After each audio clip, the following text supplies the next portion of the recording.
안녕하세요 여러분, 디지오션 그레이스입니다. 오늘의 보이는 뉴스레터 주제는 메타와 AI 검색 엔진인데요. 메타가 자체 검색 엔진을 개발 중이라는 소식이 들려왔어요. 소셜미디어 플랫폼인 메타가 왜 갑자기 검색 엔진 시장에 뛰어들기로 결정한 걸까요? 메타는 지난 8개월 동안 검색 엔진에 중추가 될 정보 데이터베이스를 이미 구축해오고 있었다고 합니다. 이 검색 엔진의 중심에는 메타 AI라는 기술이 있는데요. 메타 AI는 인스타그램, 페이스북, 왓츠앱 등등 메타의 SNS 플랫폼에서 사용할 수 있는 AI 챗봇입니다. 사용자가 최신 뉴스나 특정 주제에 대해 질문하면 SNS 안에서 바로 요약 답변을 받아볼 수 있죠.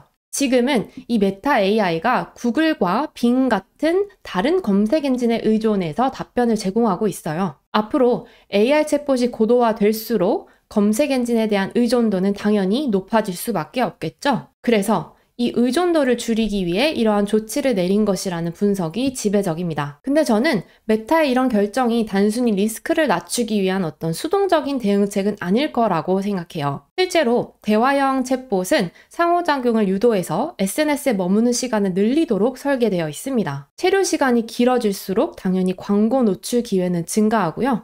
광고 매출 또한 상승하는 효과를 기대할 수 있겠죠. 게다가 메타는 최근 AR 안경 오라이온을 출시했는데요. 현실 세계에서도 이 AR 검색 엔진의 역할을 확장하려는 움직임을 보이고 있습니다. 이 AR 안경은 메타의 AI 검색 엔진과 연동돼서 사용자가 실시간으로 물리적 환경에서 필요한 정보를 얻을 수 있게 할 수 있습니다. 또한 메타는 이후에 자체 AI가 인간의 개입 없이도 앱을 개발하거나 광고를 운영하는 등 다양한 업무를 수행할 수 있는 그런 생태계를 구축하려는 목표를 갖고 있어요. 따라서 이번 검색 엔진 개발은 AI 영역에서 독자적인 생태계를 구축하려는 메타의 큰 그림의 일부가 아닐까 생각합니다. 이 AI 검색 엔진 경쟁이 정말 치열해지고 있습니다. 구글의 도전장을 내민 오픈 AI는 최근 챗GPT에 웹 검색 기능을 추가해서 서치 GPT를 정식 출시했습니다. 2021년에서 2023년 사이에 제한된 웹 정보만 검색할 수 있었던 한계를 뛰어넘어서 이제 실시간 정보를 제공하는 데 한 걸음 더 다가선 거죠. 퍼플렉시티도 서치 GPT와 유사한 서비스로 주목받고 있습니다. 다른 엔진들과는 달리 GPT-4나 퍼플렉시티도 역시 서치 GPT와 유사한 서비스로 주목받고 있고요. AI 챗봇 클로드를 개발한 엔트로픽은 최근 데스크톱 버전을 출시해서 접근성과 편의성을 크게 높였습니다. 물론 기존 검색 엔진들 또한 필사적으로 AI 검색 기능을 강화하고 있어요. 검색 엔진 시장의 1인자 구글은 AI 모델 제미나이를 기반으로 검색 기능을 대폭 개선하고 있고요. 구글 검색의 AI 채팅 기능을 통합해서 검색 생성형 경험을 출시했습니다. 마이크로소프트는 오픈 AI와의 파트너십을 통해서 빙 검색 엔진의 챗GPT 기술을 접목시켰습니다. 네이버와 카카오 같은 국내 기업들도 이 경쟁에 뛰어들었죠. 네이버는 자체 개발한 초거대 AI 모델 하이퍼클로바 X를 검색 서비스에 적용하고 있고요. 카카오는 코GPT를 기반으로 한 AI 검색 서비스를 준비 중이라고 합니다. 리서치 기관 가트너에 따르면 2026년까지 기존 검색 엔진의 검색량이 25% 감소할 것으로 예상됩니다. AI 챗봇이나 에이전트 같은 이 생성형 AI 솔루션이 전통 검색 엔진의 역할을 대체하고 있기 때문인데요. 물론 기존 검색 엔진들이 AI 기능을 도입하기 위해 총력을 기울이고 있지만 이미 검색 트래픽의 일부는 이러한 AI 검색 엔진으로 이동하고 있습니다. 단순한 키워드 기반 정보 제공에서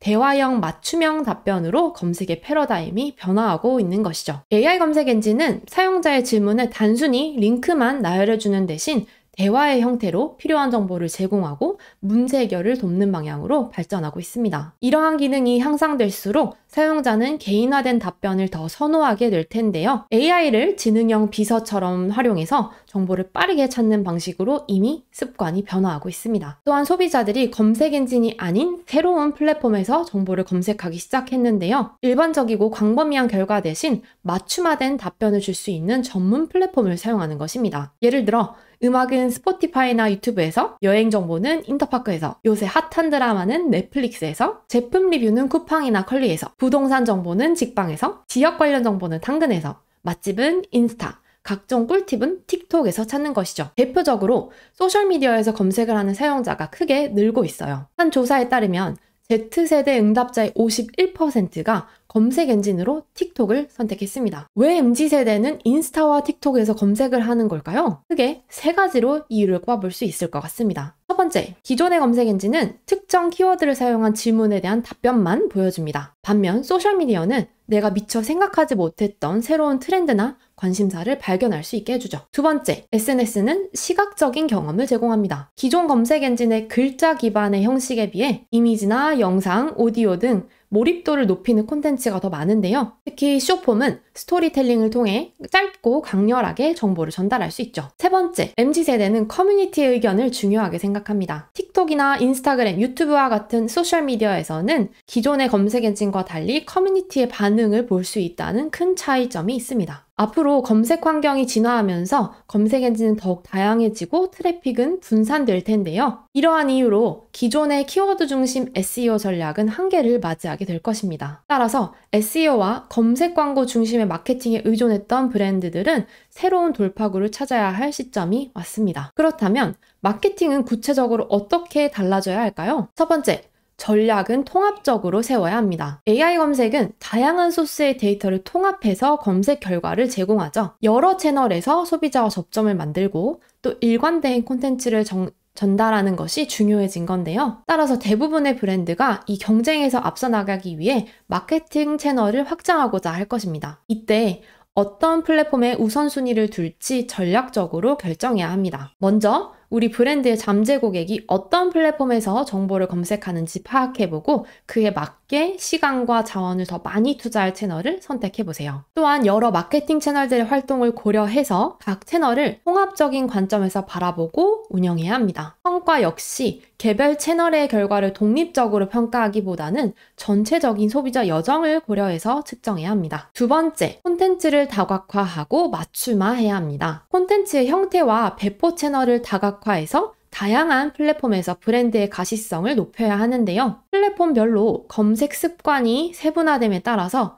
각 플랫폼이 선호하는 형태로 콘텐츠를 제작하는 것이 좋습니다. 기획 단계에서부터 숏폼, 롱폼 영상, 이미지, 음성, 텍스트, 리뷰 등등 다양한 포맷을 고려해야 합니다. 이때 동일한 콘텐츠를 여러 플랫폼에서 활용할 수 있는 방안을 함께 고민하면 훨씬 더 효율을 높일 수 있어요. 세 번째, 고객 중심의 콘텐츠를 만들어야 합니다. AI가 대화형으로 맞춤 답변을 제공하듯이 마케팅 콘텐츠 또한 소비자의 궁금증을 즉각적으로 해소하는 것을 목표로 해야 합니다. 기업 관점이 아니라 철저히 고객 중심으로 접근하는 건데요. SEO 블로그, 숏폼 영상, 이메일 뉴스레터까지 모든 콘텐츠의 존재 이유는 고객에게 가치 있는 정보를 빠르고 명확하게 전달하는 데 있습니다. 마지막 네 번째, 발견을 위한 숏폼은 필수입니다. 틱톡이나 인스타그램 같은 플랫폼이 검색 경험을 강화하면서 소셜미디어 사용 시간과 빈도가 늘어날 가능성이 큰데요. 숏폼 콘텐츠는 특히 이 소셜미디어에서 발견에 최적화된 형식입니다. 브랜드가 초기 접점을 만들고 소비자에게 노출되는데 매우 효과적이란 뜻이죠. 또한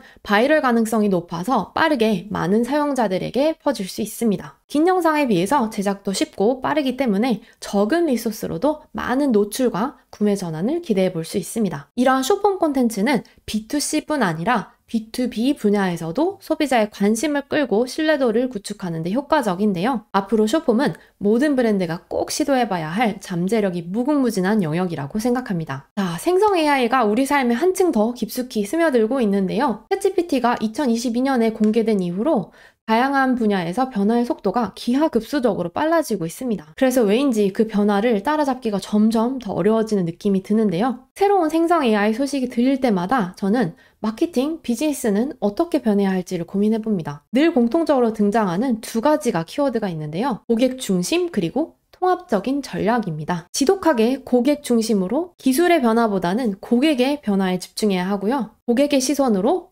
하나의 마케팅 전략을 만들어야 하는 것이죠. 지독하게 고객 중심으로 가치를 전달하기 위해 노력하는 기업이라면 이 혼란한 시기에도 더욱 크게 성장할 수 있지 않을까 생각하며 오늘의 보이는 뉴스레터를 마무리합니다.